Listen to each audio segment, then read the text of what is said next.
akal, dan yang ketiga hukum adat. Itu tiga asas hukum di dalam kehidupan kita. Dalam kehidupan ataupun sistem kehidupan manusia ini, dia tidak akan lari daripada tiga hukum asas. Kalau hukum itu digubal oleh Allah Ta'ala, kita panggil hukum syarak. Ketetapan, peraturan yang telah digubal oleh Allah Ta'ala untuk manusia, maka dipanggil hukum syarak. Kalau hukum itu diputuskan oleh akal kita, maka kita panggil hukum akal. Ada akal yang decide, yang putuskan sesuatu benda itu, akal putuskan, maka dipanggil hukum akal. Dan yang ketiga yang kita akan bincang iaitu hukum adat. Hukum yang berlaku dalam kehidupan kita ini nisbah berulang-ulang, maka dipanggil adat. Dan tambahan yang kita nak clearkan malam ni, kita akan settlekan, habiskan malam ni, hukum tambahan yang disebut dalam kitab kita ini, nama dia ialah hukum aradi. Sebab apa ulama tambah info ini sebagai tambahan? Kerana takut kita terkeliru. Hukum aradi itu kita guna pakai dalam hukum akal, maka dia menjadi kesalahan besar.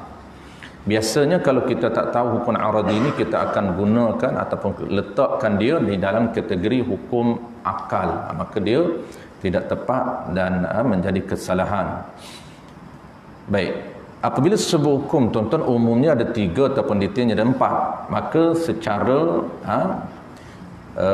perinciannya hukum itu dia ada 3. Maksud apa? Setiap hukum itu dia pecah ada 3 sahaja. Melainkan hukum syarak jadi ada 5. Hukum akal ada 3, hukum adat ada 3, hukum aradi ada 3, hukum syarak sahaja yang lebih ada 5 ataupun 7. Keputusan dan ketetapan ataupun peraturan yang digubal oleh Allah Ta'ala dia banyak, sehingga asasnya 5, detailnya 7. Tetapi kalau hukum akal, hukum adat dan hukum aradi yang kita bincang malam ni, dia hanya ada 3, wajib, mesti, mustahil, dan yang ketiga harus. 3 tu saja. Kita akan menggunakan salah satu daripada 3 untuk kita putuskan satu benda yang berlaku di sekitar ataupun dalam kehidupan kita. Mari kita sambung malam ni hukum aradi. Hukum aradi ni dia bukan hukum syarak, dia bukan hukum adat, dan dia bukan hukum akal, bukan diputuskan oleh akal. Mana contoh dia kita dah sebut sebelum daripada ini. Hukum aradi ni ketetapan yang kita putuskan.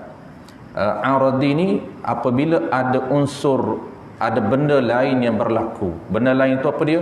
Iaitu ada janji-janji daripada Allah Ta'ala. Mana contoh Allah Subhanahu Wa Ta'ala sebut dalam Quran, dalam kita dah baca minggu lepas, kullu nafsin za'iqatul maut. Tiap-tiap nafas itu, tiap-tiap yang bernyawa itu za'iqatul maut, mesti. Di sinilah kita nak hukum apa. Tiap-tiap yang bernyawa ini pasti akan mati. Maka pasti itu hukum, mesti itu hukum. Yang kita kata mesti itu nisbah akal atau nisbah adat atau nisbah syarak. Itu yang kita menjadi isu untuk kita bahas. Kalau kita tak tahu bahawa itu hukum aradi, hukum adat, maka kita akan katakan hukum akal. Kalau kita mesti pada akal, menjadi kesalahan. Kerana nisbah pada akal yang kita akan bahas akan datang, tajuk yang penting iaitu hukum akal, dia bukan mesti, dia hanya harus pada akal. Terpulang kepada Allah Ta'ala sama ada dia nak mati ataupun dia tak nak matikan sesuatu ataupun seseorang yang bernyawa itu, ataupun sesuatu makhluk yang bernyawa, terpulang kepada Allah nisbah akal. Dia nak mati pun boleh, dia tak nak mati pun boleh, kerana dia ada qudrah. Dia bersifat dengan sifat qudrah. Dia tidak terikat dengan syarat-syarat yang lain untuk dia bekerja ataupun untuk dia menggunakan kuasa dia yang dia miliki, yang kita nama sifat perkuasa. Maka di sini mesti ini janji dia. Allah Ta'ala berjanji tiap-tiap yang bernyawa aku akan matikan. Maka apabila janji Allah Ta'ala, di sinilah kita panggil mesti ini, dia merujuk kepada hukum aradi, hukum yang baru berlaku. Makna baru ini hukum yang ada berkaitan dengan janji Allah Ta'ala, maka dipanggil aradi. Di sini wajib aradi dengan makna mesti berlaku mati itu. Mesti berlaku itu hukum aradi, bukan hukum syarak, bukan hukum akal, bukan hukum adat. Baik, sambung malam ni, kalaulah Allah Ta'ala janji nak mati hari ni, tiba-tiba dia tak matikan, apa hukum dia? Dia panggil mustahil aradi, bukan mustahil akal. Bukan tak lagi akal, bukan mustahil adat, tetapi mustahil aradi. Bercanggah dengan janji dia, itu dipanggil mustahil. Tak bertepatan dengan janji dia. Dia janji hari ni dia nak ambil nyawa, tiba-tiba tak mati lagi, maka dipanggil mustahil aradi.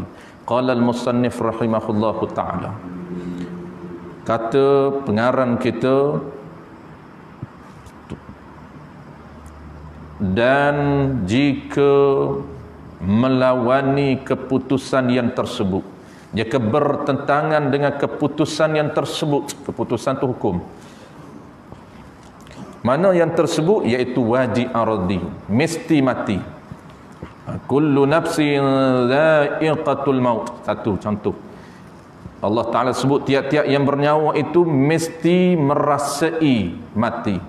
Dan dalam ayat lain Allah Ta'ala kata, innakum yaumul qiyamati tuba'athun, sesungguhnya hari kiamat itu, kata Allah, tuba'athun, pasti akan berlaku. Ini pun kita nak hukumkan hari kiamat itu pasti akan berlaku. Itu hukuman, dipanggil hukum, penetapan, nisbah akal atau syarak atau adat.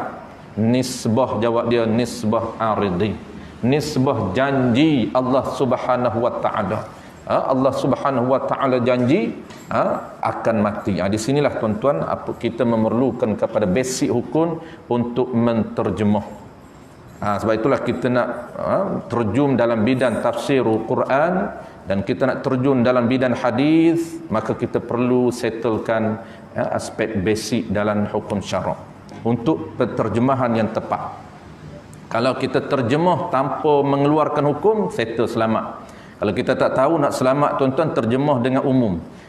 Tiap-tiap yang bernyawa itu merasai mati, itu je. Jangan keluarkan dia punya hukum, kerana kita tak tahu. Jangan pandai-pandai anggar ataupun agak-agak, itu bahaya. Kerana kita tak tahu nak sebut pasti ke, mesti ke, confirm ke, kita tak tahu. Maka kita tinggalkan, just kita sebut tiap-tiap yang bernyawa mati, tiap-tiap yang bernyawa akan mati. Ayat di bawah, innakum yaumul qiyamati tuba'atsun, sesungguhnya sesungguhnya sekalian kamu ini pada hari kiamat ini, tuba'atsun, akan dibangkitkan hidup kembali. Itu saja penterjemahan kita. Kita tak keluarkan mesti akan dihidupkan kembali oleh Allah Ta'ala, kerana mesti itu hukum aradi. Dan jika bertentangan keputusan yang tersebut, ini melawan itu bertentangan. Seperti mana contoh bertentangan? Seperti yang bernyawa tidak mati, yang bernyawa tidak akan mati. Kalaulah ada yang bernyawa tak mati, apa hukum dia? Ini kita panggil mustahil aradi. Kerana Allah dah janji tidak ada satu makhluk pun yang terkecuali daripada mati. Hatta makhluk yang terakhir yang mati ialah Jibril, ialah malaikat Israel. Itu makhluk yang terakhir mati. Apabila settle urusan dia di hari akhirat kelak, semua yang bernyawa ini dia dah ambil nyawa. Petugas, dia selaku wakil Allah Subhanahu wa ta'ala. Maka yang terakhir sekali Israel, malaikat yang ambil nyawa. Itu malaikat yang terakhir, yang selalu kita sebut dalam kuliah sebelum ni. Malaikat Israel ni antara malaikat yang menolak jawatan apabila Allah nak lantik dia ketua, menjadi ketua malaikat yang bertugas untuk mengambil nyawa. Dia menolak.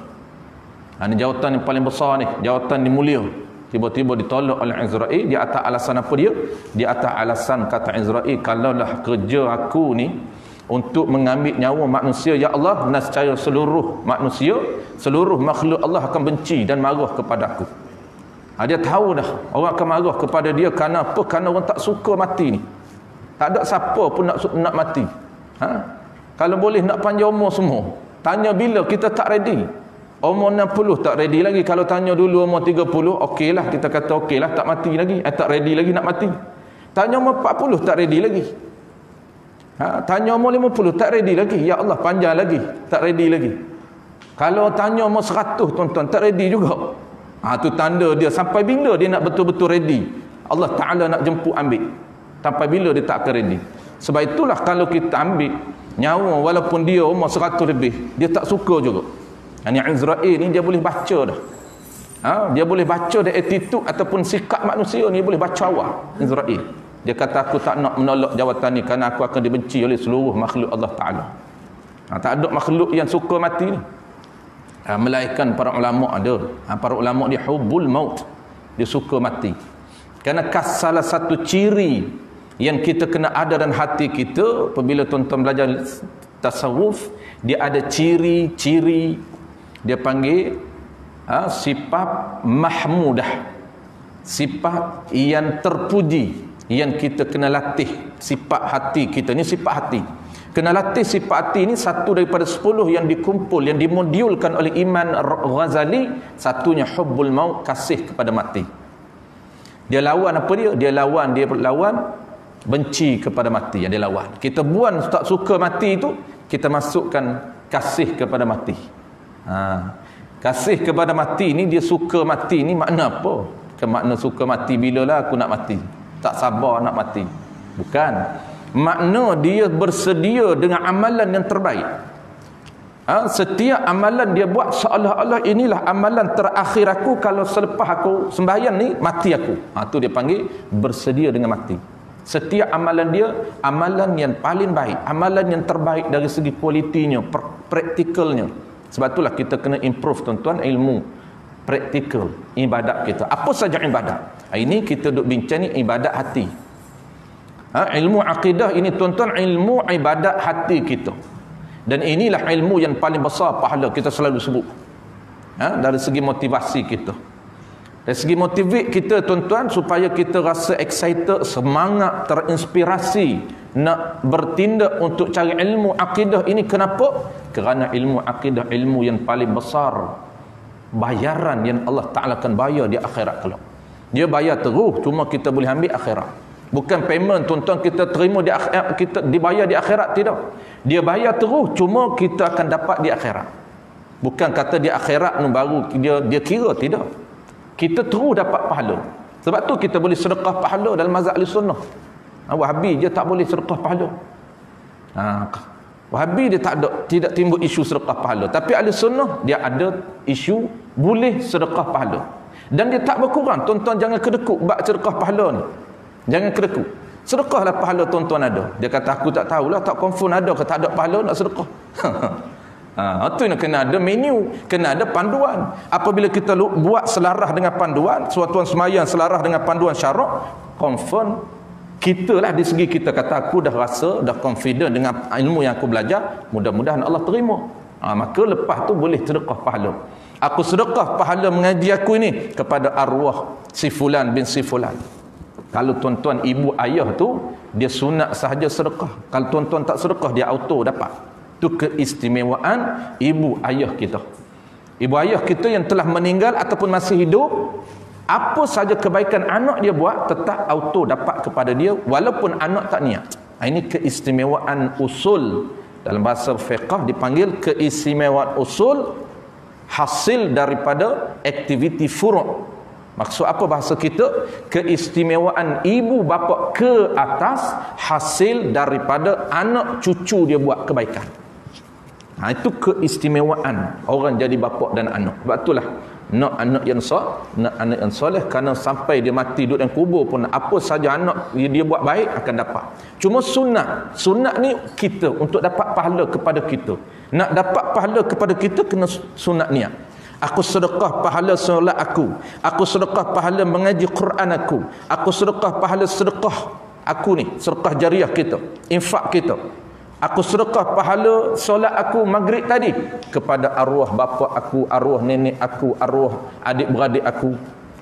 Tapi kalau orang lain tuan-tuan kena niatlah selain daripada ibu bapa. Contoh nak sedekah pahala kepada adik kita, Nak sedekah pahala kepada arwah abang kita, nak sedekah pahala ke arwah bapak kita, nak sedekah pahala kepada arwah kawan rapat kita, kawan karib kita yang pergi dulu. Tu kena niat, dia tak auto.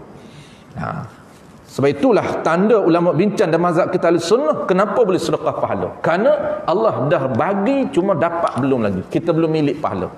Allah dah beri kepada kita pahala dalam akaun kita, tetapi belum kita milik. Kerana pemilikan pahala itu ketika mana berpindahnya channel, berpindahnya alam. Jadi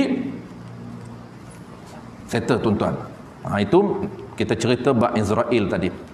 Orang yang mati tiba-tiba ni, mustahil aradi ni, tiba-tiba Allah janji nak mati, tiba-tiba tak mati. Maka dipanggil mustahil aradi. Mustahil aradi. Kedinamo akan dia hak berlaku, hak tak berlaku sebagaimana Allah janji. Allah janji nak ambil nyawa, tiba-tiba tak mati, Allah tak ambil nyawa lagi. Maka dipanggil apa? Dipanggil mustahil aradi, iaitu bahagian yang kedua. Bahagian pertama wajib aradi, bahagian kedua mustahil aradi. Dan yang ketiga, dan jika terlewat, terlewat. Dan jika terlewat sedikit daripada janji, Allah janji tepat, Allah sebut tidak akan cepat dan tidak akan lambat. Apabila Allah janji nak ambil nyawa kita tuan-tuan, dia tepat, dia sharp, masa tak lambat, tak delay dan tak cepat. Ni tiba-tiba berlaku di sebaliknya. Kalaulah berlaku, apa hukum dia? Tiba-tiba delay. Sepatut kitanya pukul 4 pagi ni Allah Ta'ala akan nyambik nyawa kita, tiba-tiba delay 2 minit ataupun 5 minit ataupun setengah jam, maka hukum dia harus ardi. Dan jika terliwat sedikit daripada janji itu, janji Allah Ta'ala nak mengambil nyawa, atau bersegera sedikit daripada keputusan yang telah tersebut itu, maka dinamo akan dia akan perbuatan terlewat dan terlewat dan tercepat itu dinamakan harus aradi. Nama harus, iaitu bahagian yang ketiga daripada 3 pembahagian hukum aradi. Inilah 3 perkara yang dinamakan dia hukum aradi. Ada 3 hukum aradi. Wajib aradi, Allah janji nak matikan kita. Allah janji nak berlakunya hari kiamat. Allah janji adanya pahala, Allah janji adanya syurga, Allah janji adanya neraka. Itu janji-janji Allah. Antara Allah janji tuan-tuan, neraka dan syurga kekal, itu dia janji. Kita akan belajar dalam kitab akidah tuan-tuan, ada 8 jenis benda yang Allah Ta'ala tidak akan binasa. 8 jenis benda ini Allah Ta'ala tidak akan binasakan sampai bila-bila. Baqaq dia panggil. Adakah sama standard dengan diri dia? Diri dia pun tak hancur sampai bila-bila. Sifat dia pun tak akan hancur sampai bila-bila. Adakah sama standard? Tidak. Beza di mana? Beza dia, diri Allah baqaq, kekal selama-lamanya, tidak menerima binasa. Sifat Allah Ta'ala kita akan belajar tentang ciri Allah Ta'ala. Ada 20 ciri. Ada ciri yang jenis ada, dan ciri ini kekal selama-lamanya, tidak akan binasa. Dan ada 8 jenis makhluk. Ini kena tahu beza dia. 8 jenis makhluk Allah Ta'ala janji dia tidak akan binasakan selama-lamanya. Sama standard ataupun tidak? Tidak sama. Di mana beza dia? Beza dia 8 jenis makhluk ini, dia kekal selama-lama, tetapi dia menerima binasa. Kalau Allah nak binasa, bila-bila Allah binasa boleh. Mana dia contoh tuan-tuan? Antara 8 jenis, kita tak nak sebut 8, ambil contoh saja. Pertamanya ruh. Ruh kita ni tuan-tuan, Allah Ta'ala tak akan hancur sampai bila-bila. Dia kekal sampai bila-bila. Sekarang ni tuan-tuan, kehidupan kita sekarang ni di alam musyahadah, alam dunia, kita hidup dengan 2 unsur. Hidup dengan 2 unsur. Unsur pertamanya jasad, unsur fizikal, dan yang kedua ruh. Ruh ini Allah Ta'ala tumpankan dia di jasad kita, di alam yang nama dia musyahadah, channel dunia. Kehidupan 2 unsur. Apabila Allah pisahkan, yang orang Melayu panggil mati, mata tu, Arab kata mata yang mutu tu. Mati ni apa tuan-tuan? Mati ni kalau tengok dalam kitab Safinatun Najah, ulama terjemah mati ni apa? Mati ni merujuk kepada perpisahan ruh dan jasad. Apabila Allah pisahkan ruh, Allah tarik ruh keluar jasad, maka mati orang kita panggil. Tapi sebenarnya hidup ke mati, yang realitinya hidup, bukan mati. Hidup apa? Hidup itu merujuk kepada ruh. Ruh dia tak mati. Ruh ini tuan-tuan, dia akan meneruskan kehidupan dia di alam seterusnya. Dia panggil alam barzakh. Yang kita panggil alam kubur, alam barzakh. Itu alam ruh. Ruh akan hidup, dia tak akan mati. Bangkit alam mahsyar, ruh hidup juga dengan ruh. Cumanya ini Allah Ta'ala, keadilan Allah Ta'ala di mahsyar tu, dia nak balas kita kebaikan. Dulunya kebaikan yang kita buat ini dengan jasad ni, dengan tubuh ini, maka keadilan Allah ada khilaf lah di sini. Ada setengah pandangan mengatakan di mahsyar kelak Allah Ta'ala akan bangkit badan ini, tubuh ini, tempat pembalasan kita. Kenapa? Karena Allah nak balas, inilah badan yang melakukan kejahatan dulu, inilah tubuh badan yang melakukan kebaikan dulu, dia berhak untuk mendapat balasan yang setimpal. Maka Allah Ta'ala bangkit balik, dia jadikan balik badan kita dengan ruh balik. Nak cerita ruh itu dia akan kekal. Dan masuk dalam syurga pun, ini ruh kekal tuan-tuan, kehidupan yang kekal selama-lama, dia tak akan binasa. Cuma orang panggil apa? Cuma dia menerima binasa, tu saja beza dia. Makna menerima binasa ni, Allah janji kekal, tiba-tiba Allah Ta'ala nak hancur, dia boleh. Pada hukum akalnya harus pada akal. Tetapi pada hukum aridhi mustahil, kerana Allah janji ruh akan kekal. Tu nak faham, akal lain, aridhi lain. Aridhi ni kekal, ruh ini mesti kekal ruh, kerana Allah janji begitu. Maka kita kata ruh pasti kekal selama-lama. Hidup dalam syurga ataupun neraka tak akan hancur. Itu dia ruh. Sebab itulah sangat ulama kita sangat beringat, sangat berjaga-jaga di atas dunia yang sementara ini. Dia takut kita masa depan kita gelap.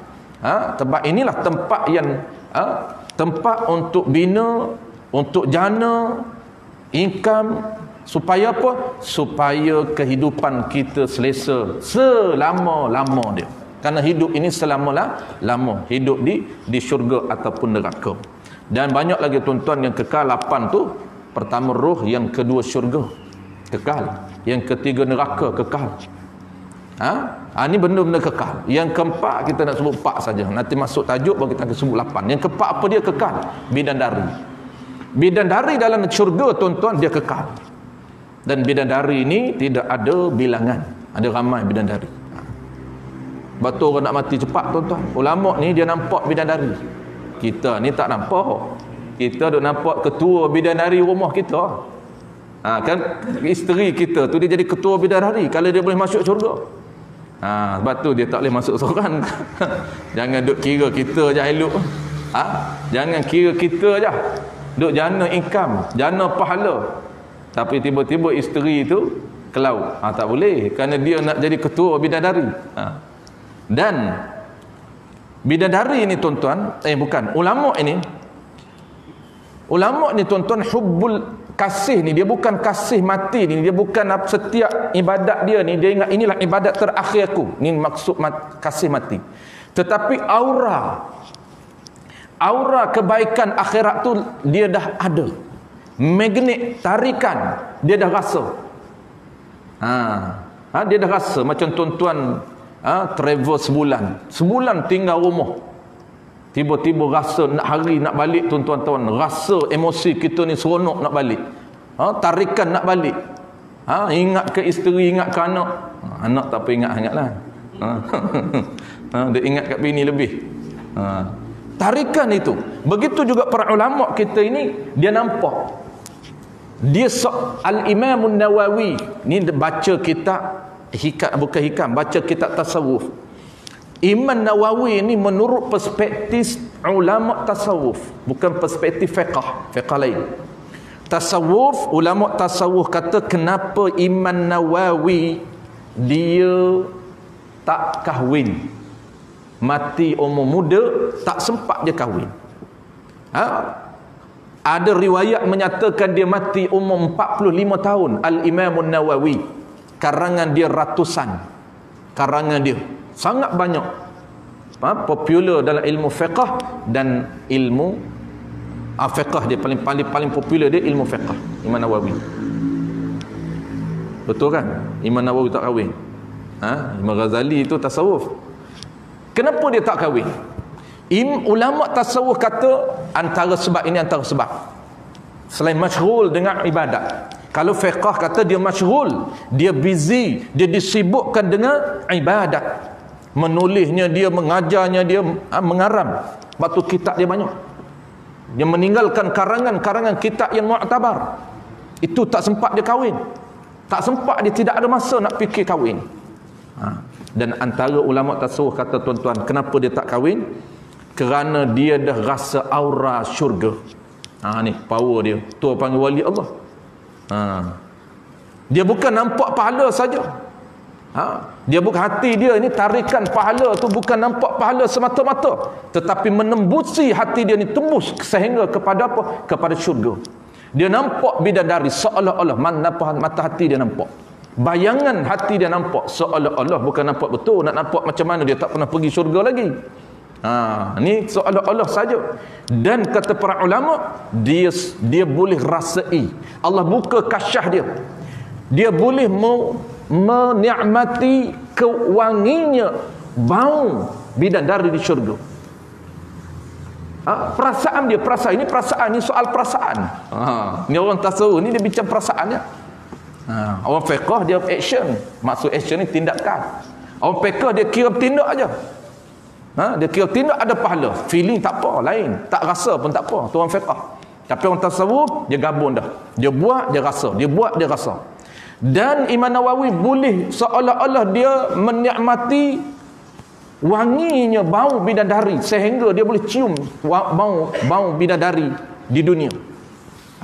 Memang syurga ni, tuan-tuan, sifat dia, kata Allah, syurga ini akan menerbitkan harumnya wangi dia. Bukan bidadari, syurga itu sendiri wangi. Dia keluar aroma wangi yang sangat harum, mengalahkan kasturi dunia. Kata para ulama, 500 tahun perjalanan menggunakan kuda yang sangat kencang. 500 tahun perjalanan menuju ke syurga. Ibarat jarak masa syurga ni, dah boleh cium ahli syurga, dah boleh mencium wanginya bau syurga. Itu bau syurga.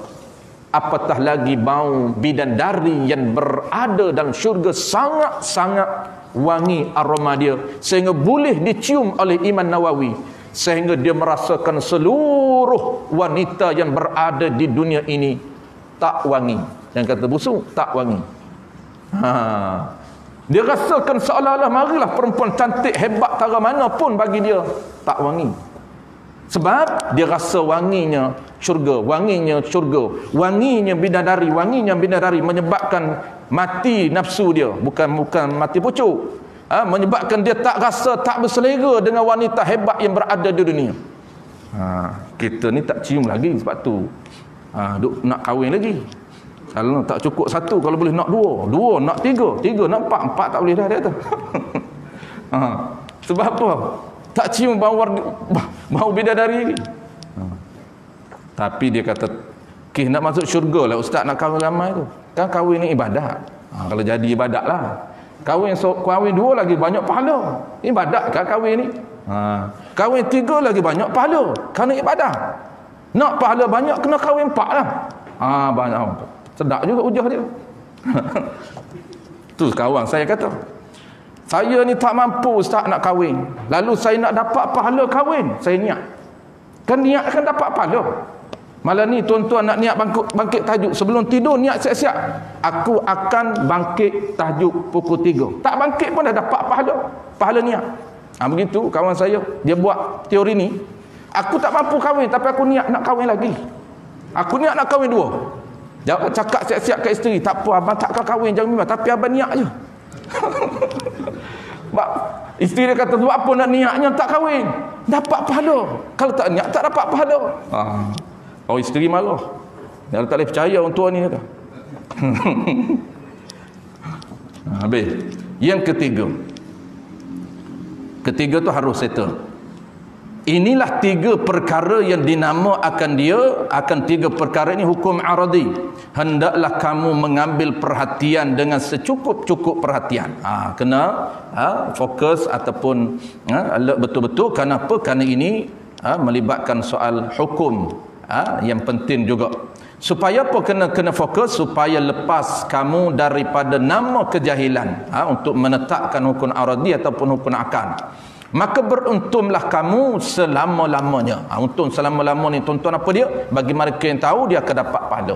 Maka pahala itulah dimaksudkan untung selama-lamanya sampai ke akhirat kelak untung dia. Tu. Kita ada sikit lagi masa tuan-tuan, kita terus ke yang seterusnya, iaitu tajuk yang ketiga ni. Kedua. Tajuk pertama settle dia hukum kita mula gitu dengan hukum syarak, settle. Yang kedua hukum aradi, settle. Dia ada 4 semua sini. Yang ketiga hukum adat, dan yang keempat hukum akal. Dia paling penting sekali yang kita nak bincang di sini hukum akal. Paling penting hukum akal. Itu paling penting. Cuma 3 hukum depan ni dia nak pastikan kita boleh beza. Hukum akal mana, hukum aradi mana, hukum adat mana, hukum syarak mana. Supaya setiap satu benda berlaku, kita boleh nisbah. Ini syarak, ini hukum akal, ini hukum adat, ini hukum aradi. Kita tak lagi keliru untuk menisbahkan suatu benda yang berlaku, untuk menetapkan suatu benda yang berlaku. Baik, hukum adat. Hukum adat kita ekspreskan tuan-tuan, dia mudah saja. Dia mudah. Hukum adatnya ada 3 juga. Pertamanya mesti. Ni wajib adat, mustahil adat. Yang ketiganya harus adat. Harus ada, wajib ada. Kita panggil mesti. Kalaulah tanam pokok kelapa, biasanya orang tua kata ghalibnya, biasanya tu adat tu, biasanya akan berbuah kelapa. Tanam pokok kelapa akan buah kelapa lah. Kalau tanam musakin akan keluar musakin lah. Dia tak akan keluar D24. Dia tak akan keluar durian kampung. Ada terbaru tuan-tuan durian. Dia apa terbaru ni? Saya pergi di Pekan Hulu tu. Dia apa? Air tu bukan. Ada lagi yang terbaru. Dia durian tembaga. Bukan. Tembaga lama dah. Apa nama saya ingat? Durian hitam. Bukan. Durian hitam kata lebih mahal pada musakin kan? Lebih mahal pada musakin. Tu muncul tu. Spesies baru muncul. Jadi kalau tanam musakin, adatnya akan mesti keluar musakin. Maka mesti itu tuan-tuan, mesti itu adat. Mesti itu adat. Mustahil adat, kalaulah kita tanam durian, dia akan keluar buah lain. Tanam durian, keluar buah kelapa. Kita kata mustahil adat. Itu yang tepat. Jangan kata tak logik akal. Ini yang kita nak belajar hukum akal ni. Sebab kita letak tak tepat. Kita kata tak logik akal kalau tanam buah kelapa keluar buah durian. Salah. Ini melibatkan akal, bukan akal lain. Akal harus. Kita akan belajar hukum akal. Dia sebenarnya apa? Sebenarnya mustahil ada. Mustahil ada. Kalau Kelantan kata tak munasabah. Tak munasabah, dia kata tanam pokok kelapa keluar durian ni tak munasabah berlaku. Maksudnya jarang berlaku. Kenapa jarang berlaku? Pada adatnya dia akan keluar buah yang sama. Tapi boleh ke tak boleh? Boleh. Boleh. Dia kalaulah tanam pokok kelapa, dari segi hukum akal harus Allah Ta'ala nak ubah. Dia nak keluar buah lain. Boleh. Kalaulah keluar buah lain, itu kita kena pandai hukum. Maka kita panggil mustahil adat, harus akal. Itu cara dia. Bukan tak logik akal. Itu salah. Bukan tak logik akal, tapi mustahil adat, harus akal. Bermula makna hukum adat itu. Orang-orang jahiliah tuan-tuan, kenapa kita belajar hukum adat dengan hukum akal dan hukum syarak? Kerana inilah orang jahiliah yang tidak boleh membezakan di antara adat dan akal dan syarak. Sebab itulah dia tak boleh percaya apabila Nabi ini di Isra dan di Mi'raj dalam waktu yang paling singkat, sedangkan perjalanan daripada Palestin, perjalanan mengambil masa sebulan dengan tunggangan unta. Tiba-tiba Nabi pergi ni separuh malam, juz'un minal laili. Yang kata malam ini, kata ulama menafsirkan ayat Nabi berjalan malam itu bukan sair, bukan sekalian malam, tetapi juz'un minal laili, sebahagian daripada malam. Bukannya sepanjang 12 jam malam ni ada 12 jam, contoh tuan-tuan, bukan 12 jam Nabi berjalan, tidak. Tetapi Nabi di Mi'raj, di Isra dan di Mi'raj sampai ke Sidratul Muntaha. Sidratul Muntaha itu sempadan alam lain, sempadan alam musyahadah dengan alam uzma. Dia ada alam satu lagi atas. Nabi ini dibawa perjalanan fizikal dia, dan bukan saja perjalanan bawah tetapi naik ke atas dalam masa yang sangat singkat. Sebelum subuh Nabi dah sampai di rumah. Maka orang jahiliyah dia tak percaya. Kenapa dia tak percaya? Kerana perbuatan Allah Ta'ala sengaja buat menyalahi adat. Ini kena tahu. Perbuatan Nabi itu dipanggil apa? Dipanggil mustahil adat, harus akal. Kerana adatnya berjalan nak pergi ni, perjalanan mengambil masa sebulan, itu adat. Tiba-tiba pergi sekejap saja, itu dia panggil menyalahi kebiasaan yang berlaku. Maka kita mesti guna bahasa ilmiahnya, bahasa syaraknya, harus pada akal Allah Ta'ala nak bawa berjalan masa singkat, tetapi mustahil adat, bertentangan dengan kebiasaan yang berlaku. Itu yang sebenar. Bermula makna hukum adat. Adatnya apa dia tuan-tuan? Kebiasaan berlaku nisbah berulang-ulang, benda sama, benda rizak sama, dia berulang. Teorinya ulama kaji, 2 kali berulang kita boleh panggil adat, kita boleh panggil biasa dah. Ni biasa berlaku. Makan banyak kenyang rizak dia, 2 kali kita try. Makan banyak, maka banyak itu nisbah tak sama. Ada orang 4 pinggan banyak dia, ada setengah orang 2 pinggan dah banyak dah. Bagi kita 2 pinggan tak banyak lagi. Bagi setengah orang 3 pinggan tak banyak lagi. Setengah orang 4 pinggan ke atas baru banyak. Maka 4 pinggan ke atas kenyang. Makan 4 pinggan, apa kamu nak hukum? Mesti kenyang. Mesti itu hukum apa? Nisbah akal ataupun adat? Nisbah adat. Itu dia. Bermula makna hukum adat itu ialah hukum itu keputusan, kebiasaan. Keputusan ini iaitu penetapan yang berlaku hasil daripada apa? Hasil daripada berlakunya proses pengulangan. Itu dipanggil berulang, nisbah berulang-ulang. Itu makna hukum adat. Artinya keputusan yang memutus akan dia oleh seseorang dengan sebab berulang-ulang jadi, dan berlaku sekurang-kurang 2 kali berlaku. Ini nak panggil adat. Kalau sekali tak boleh, mesti 2 ke atas. Seperti mana contoh adat? Apabila makan banyak wajib kenyang. Wajib itu dia panggil wajib adat, bukan wajib akal, bukan wajib syarak, bukan wajib aradi, wajib adat. Dan pasti ni bahasa kita, wajib ni bahasa syarak. Apabila makan banyak pasti kenyang. Pasti atau mesti, ataupun bahasa ilmiah dia panggil wajib. Wajib adat kita translate bahasa kita dia panggil mesti ataupun pasti.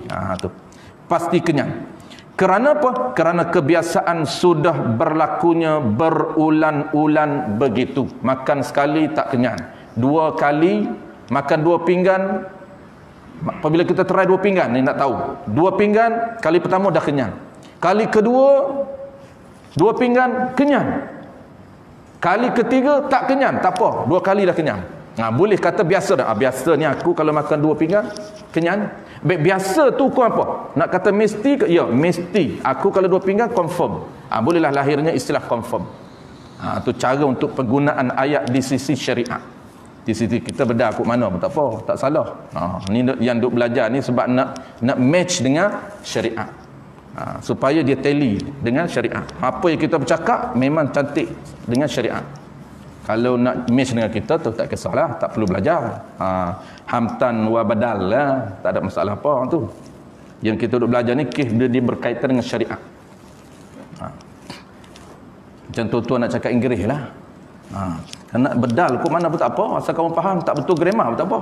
Tapi yang kita usahakan nak pronunciation, nak grammar cantik supaya dari segi ilmiahnya orang yang pakar tengok, oh okey. Kalau sama kita tak apa. Sebab tu orang tanya saya, tak boleh cakap Inggeris? Boleh. Saya boleh cakap Inggeris tapi orang tak faham. Itu jadi isunya. Bukan payah. Yang paling dia teori cakap Inggeris ni, nak orang tanya boleh cakap Inggeris? Ya. Yes, alright. Yes, no, okay, alright. Itu je. Yes, no, okay, alright. Awak tanya apa? Yes. Awak tanya apa? No. Awak tanya, kita tahulah sikit-sikit tu. Alright. Awak kata, "Oi, boleh cakap Inggeris ni, dia faham aku cakap." Walah, kita boleh cakap alright, okay je. Hak nampak kita tak setuju gitu? No. Oh, faham ni.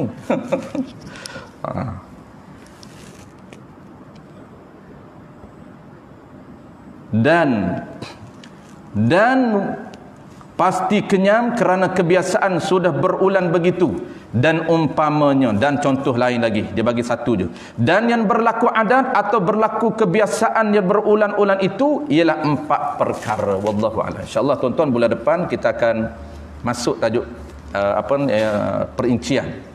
Ada 4 perkara hubung kait dengan hubung kait ataupun kaitan dengan hukum adat. Ada 4. Jadi 4 ni kalau sebenarnya pembahagian secara ilmiah saja 4.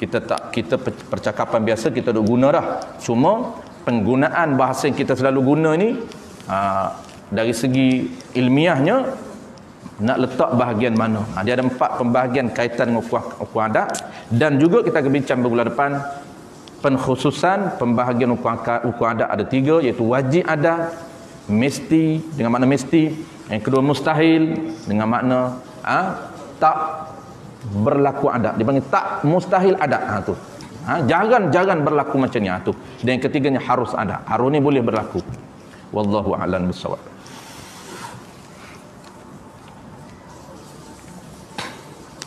Bismillahirrahmanirrahim. Alhamdulillahirabbil alamin, wassalatu wassalamu ala asyrafil anbiya'i wal mursalin wa ala alihi wa ashabihi ajma'in. Allahumma faqihna fid din wa 'allimna ta'wil waj'alna minal ulama'il 'amilin waj'alna minal mukhlisin wa sallallahu ala sayyidina Muhammadin wa ala alihi wa baraka wa sallam. Alhamdulillahirabbil alamin.